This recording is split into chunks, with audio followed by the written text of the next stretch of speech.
अवघ्या महाराष्ट्रात लाडकी बहीण योजनेची जोरदार चर्चा सुरू आहे। रक्षाबंधनापूर्वी अनेक महिलांच्या खात्यात 3,000 रुपये जमा झाले, तर काही महिलांच्या खात्यात अजून पैसे जमा झाले नाहीत। मात्र पिंपरी चिंचवडमध्ये एक धक्कादायक प्रकार समोर आला आहे। महिलांच्या बँक खात्यात पैसे डिपॉझिट झाले आणि पैसे बँकेनेच डेबिट केल्याचं समोर आले, म्हणजे बँकेने भरले गेलेले पैसे काढून घेतले।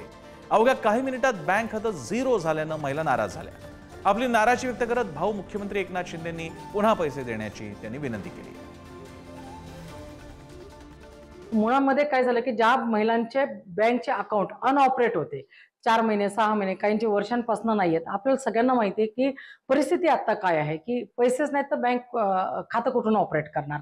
आणि त्या महिलांच्या खात्यांमध्ये ते पैसे आलेले आहेत आणि बँकेने काय केलं की चार्जेसच्या नावाखाली, मिनिमम चार्जेसच्या नावाखाली ते पैसे परस्पर वळते करून घेतले। जीएसटी गेलेले काही काही महिलांचे 450 रुपये 425 रुपये। असं जर केलं तर आज 00 बँक अकाउंट झालेलं आहे। मला माहित नाही ते अकाउंट कसं काय लिंक झालं। मी कॅनरा बँकेचं अकाउंट दिलं होतं माझं, तर ते आपोआप त्या कोटक बँकेला पैसे क्रेडिट झाले आणि लगेच एक 5च मिनिटांमध्ये झिरो बॅलन्स झाला, माझ्या अकाउंट मध्ये राहिलेच नाहीत। तर मग मी म्हणत होते की भावांनी जे पैसे आमच्यासाठी दिलेत, आमच्या भावानी पैसे आमच्यासाठी दिले, तर ते आमच्यापर्यंत पोहोचावे पैसे। ते बहिणीपर्यंत पोहोचलेच नाही तर त्या पैशाचा आम्हाला उपयोगच झाला नाही ना। ते बँक मॅनेजर, ते बँकेचाच फायदा होतोय। तर असं करू नका तुम्ही, महिलांचे पैसे आहेत तर महिलांपर्यंत पोहोचू द्या।